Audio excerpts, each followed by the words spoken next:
Nah, halo. Ini adalah Xiaomi Black Shark 4. Xiaomi Black Shark 4 itu kalau nggak salah keluaran tahun 2021, sedangkan ini sudah tahun 2024. Nah, aku mau review untuk Xiaomi Black Shark 4 ini untuk penggunaan sehari-hari di tahun 2024. Terserah kalian mau, mungkin menggunakan sehari-hari boleh, kalau untuk gaming juga boleh, karena menurutku ini masih layak, masih bagus banget. Nah, handphone ini aku beli di Shopee kalau nggak salah. Sekarang harganya yang versi berapa ini, 12 atau 28, itu harganya sekitar 3 jutaan, 3,3. Itu dapat handphone aja, kayaknya nggak full set. Aku belinya nggak full set. Dengan handphone segitu, handphone Black Shark ini menurutku masih bagus, karena aku pernah punya itu handphone Realme GT Neo 3. Aku bandingin dengan ini, menurutku ini menang jauh. Untuk harganya sama lah, mirip-mirip, bahkan Realme GT Neo 3 itu agak lebih mahal dari ini, lebih bagus yang ini. Nah, sekarang aku mau review untuk penggunaan sehari-hari. Pertama, kelebihan dari Xiaomi Black Shark 4 ini sudah mendukung jaringan 5G. Nah, 5G sendiri menurutku bisa jadi kelebihan, bisa jadi fitur yang nggak berguna, karena 5G sendiri di Indonesia itu cuma sedikit. Bahkan di areaku sendiri belum mendukung. Jadi untuk penggunaan 5G itu sama sekali nggak berguna untukku. Paling yang aku gunain cuma 4G doang. Aku pakai di kartu Bayu, pakai kartu smartphone pun tetap aja 4G. Memang belum mendukung 5G di areaku.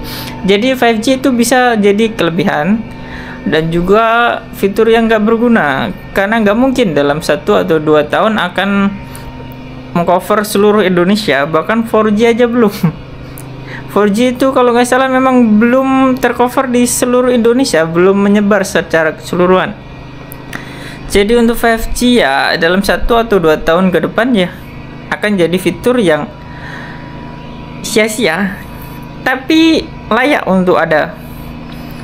Terus untuk fitur yang lain itu kameranya, namanya juga handphone gaming, keluarannya udah 3 tahun. Ini umurnya sudah 3 tahun handphone gaming. Kameranya ya jangan terlalu berharap, kameranya nggak terlalu bagus. Bahkan aku bandingin dengan ini iPhone SE 2022 itu masih bagus yang ini untuk hasilnya ya, tapi untuk fiturnya ini jelas, karena ini kameranya ada 3. Kalau nggak salah ini ada fitur kamera makro, terus ada fitur tilt shift. Fitur tilt shift itu bisa digunakan untuk agar objek yang kalian potret, yang kalian bidik itu terlihat seperti miniatur.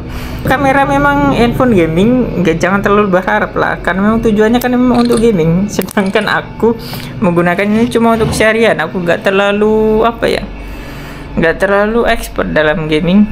Jadi aku game paling cuma ada Mobile Legend. Kalau untuk main Mobile Legend ini masih bagus. Aku gak terlalu mentingin tentang grafik.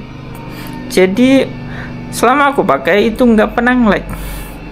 Baterainya juga oke. Untuk baterainya kalau gak salah itu berapa? 4400 mAh kalau gak salah. Terus untuk fast chargingnya berapa ya? Kalau nggak salah itu chargernya 120 watt atau 67 atau berapa gitu, aku agak lupa. Chargernya ini pokoknya setengah jam udah penuh lah. Kalau untuk pakai charger yang ori, kalian tinggal mandi udah penuh. Terus salah satu kekurangannya, ini kan udah tahun 2024, Android itu udah di Android 14, sedangkan ini handphone satu ini masih di Android 11. Kayaknya nggak dapat upgrade Android 12 bahkan deh, apalagi 14 nggak mungkin.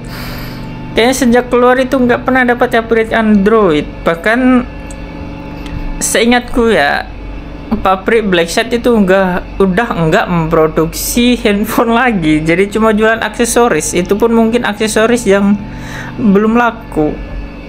Jadi jangan mengharap akan ada Blackshot 6 karena pabriknya udah tutup. Ini handphone Blackshot yang resmi ya, versi resmi ya, terakhir yang masuk ke Indonesia, karena Blackshot 5 itu nggak resmi masuk ke Indonesia. Kalau Blackshot 6 kayaknya memang nggak ada karena pabriknya udah tutup. Secara performa lagi, layarnya ini bagus. Aku nggak tahu tipenya apa, nggak terlalu peduli sih. Tapi untuk refresh rate-nya udah 144 atau 120 Hz. Bagus, cepet. Fungsinya cuma biar terlihat cepet aja. Nah, kayak gini. Aku contoh buka apa ya, YouTube. Nah, YouTube. Nah, anak mungkin.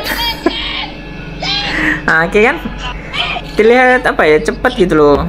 Ini YouTube mana ya? Nah, terus scroll ke bawah kayak gini. Cepat daripada iPhone yang cuma mendukung 60 Hz doang, itu agak terkesan lambat. Jadi ini oke. Terlihat lebih kenceng lah. Performanya masih bagus. Masalahnya cuma itu tadi, nggak mungkin dapat upgrade Android kayaknya deh. Terus apalagi untuk kegunaan sehari-hari, aku paling buka apa, untuk WhatsApp, YouTube, dengerin musik, Spotify, main game jarang-jarang.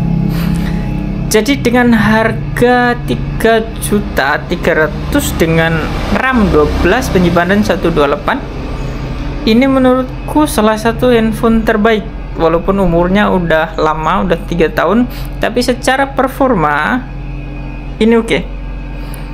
Ini oke banget. Jadi kalau kalian mau nyari handphone dengan harga 3 jutaan, aku saranin ini aja. Handphone gaming dengan handphone biasa itu fiturnya, walaupun harganya sama ya, tapi fiturnya lebih banyak gaming, lebih banyak handphone gaming untuk fiturnya. Contoh, ini ada ini apa sih, Master Trigger kalau nggak salah ini namanya. Ini bisa digunakan kalau kalian main game ya, bisa jadi R1 atau apa gitulah yang di PS. Jadi kalau aku ya, secara pribadi, daripada menggunakan handphone biasa, daripada menggunakan atau membeli handphone biasa, aku lebih memilih handphone gaming. Karena biasanya handphone gaming itu didesain memang untuk kecepatan yang full wang gitu loh. Fiturnya lebih banyak daripada handphone biasa. Aku pernah punya itu handphone Realme GT Neo 3 dan ini Xiaomi Blackshot 4.